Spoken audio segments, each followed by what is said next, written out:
So this is kind of how I'd like to present my talk. It's always the observations. The observations are always the answer at the back of the book for astronomers. You could have the best theory in the world, slickest animations, the best kind of PR for it, but if it's not in the sky, it's worthless. So we always go back to the observations. And then what I'd like to do is, sorry, my screen here is really small. Where did the planets come from? And I'm afraid that I can't just give you the punchline. I have to start from the beginning. And I like the time sequence, and so that you have the whole picture. It's the teacher in me. I just don't want to give you the answers. I want you to kind of have to build up. I also, when I present this stuff, I take my cue from marketing. Do you ever watch TV and they repeat the same thing over and over and over again? So that when you're at Lucky's, you know, all of a sudden you're thinking about something else, and then you see the product and, oh yeah, I think I'll get that. I heard about that. So that's how I tend to present all this information. It might be repetitive, but it's always a kind of twist, and I try to present it in a different way, hopefully a little clearer every single time. And then I'll finally get to the theories on how it's made with all its foils and successes and all the stuff that still needs to get done. All right, got planets? We got planets. We got ours, and we got everybody else's. And we have to explain all of them. Just because we can explain ours is not good enough. So what we have here is a nice grouping of ours. I'll give a little bit more of a discussion later, but just as a heads up, this is a hot Jupiter, and hot Jupiters are planets that are very, very close to their suns. And those are the first ones that we found. Then there's the Keplers. And there's some fantastic Keplers, and again, I'll be a little bit more descriptive. And then there's Fomalhaut. And Fomalhaut is the very first star system where we saw direct imaging of a planet. So we're actually, we are actually seeing the planet itself. So without other techniques. Because when we observe any of these stars, Kepler and the hot Jupiters, we're not looking at the planets. We're looking at the effect of the planet on the star itself. And the analogy I like to do, especially with the hot Jupiters, is, well, it's not my analogy. I picked it up off the internet, and it's a great analogy.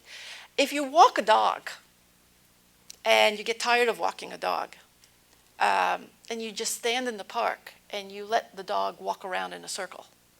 If somebody on the other side of the park can't see the dog and is just watching you stand there, is going to watch what happens to you. And if it's a big dog, you're going to wobble a lot. If it's a Chihuahua, you're not going to move that much.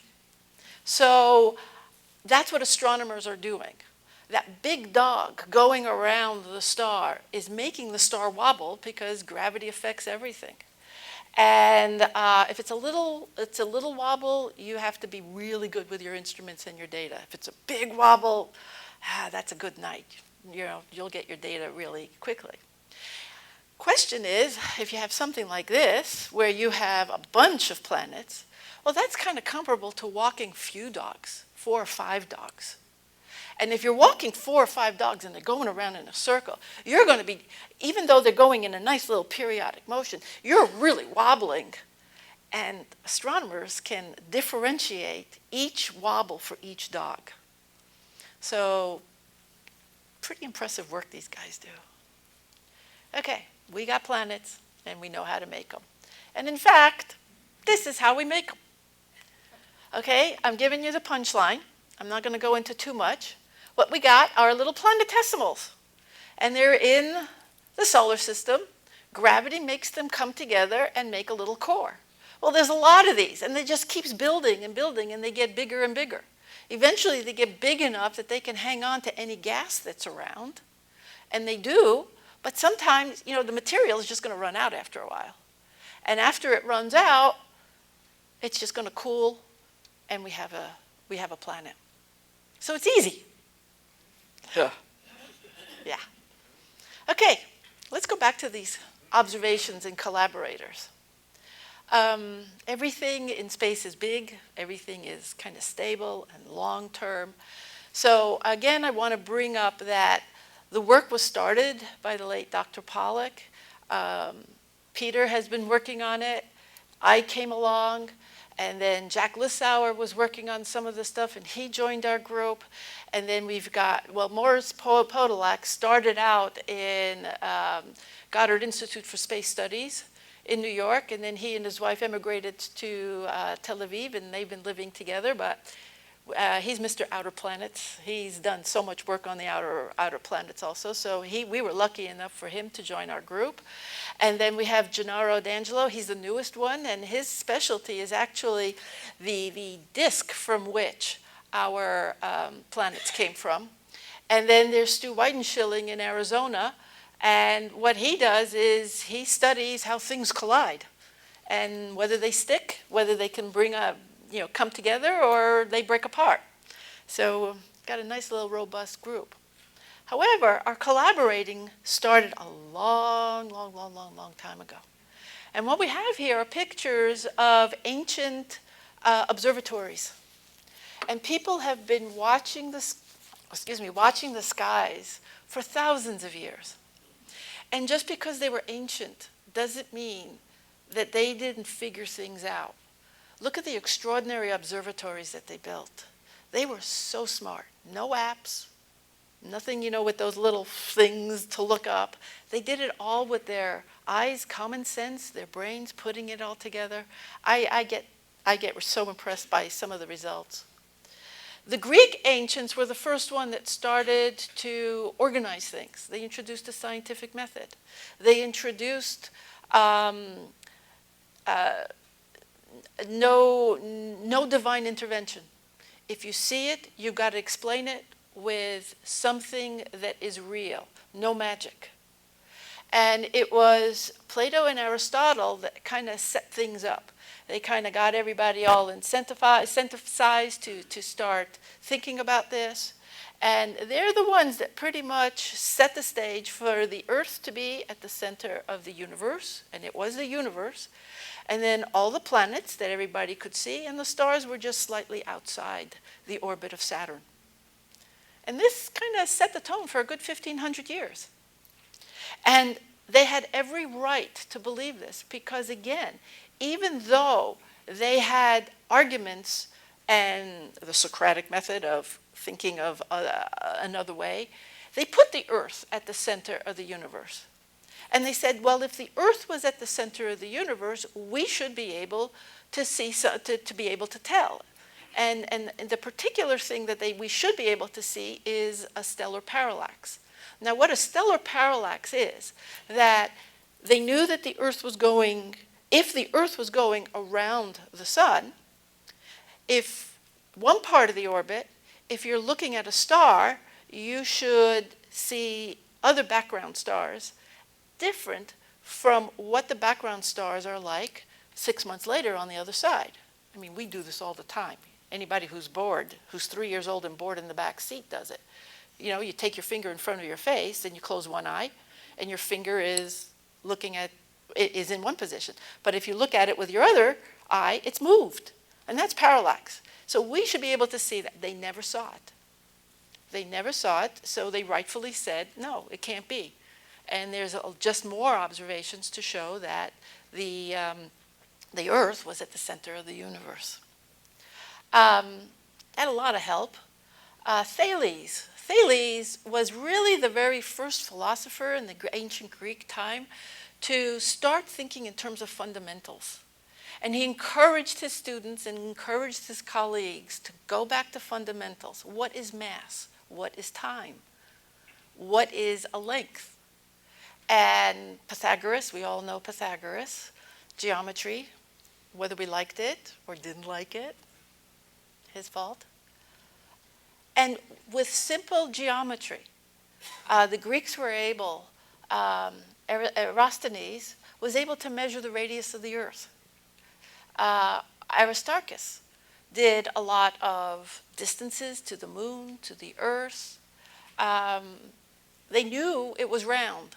Somehow we flattened out in the Middle Ages, and I still haven't gotten that. But they knew it was round, and they all did it with simple geometry. Both cases. They're phenomenal. And then Ptolemy. Ptolemy mathematically made this model work, because it wasn't enough just to have a good idea. They observed it, they had a good idea, but you had to give it mathematical precision to make it whole, because part of the scientific method is that once you have it, you have to be able to predict something with what your knowledge is about. And he did a really, really good job. And this is here where the orbits of the planets being near circular really comes in. And this held true for 1,500 years. 1,500 years until Copernicus said, well, maybe not. You know, there is a chance that maybe the sun is, and that the reason we can't see a stellar parallax is because the stars are not outside of Saturn. They're very, very far away.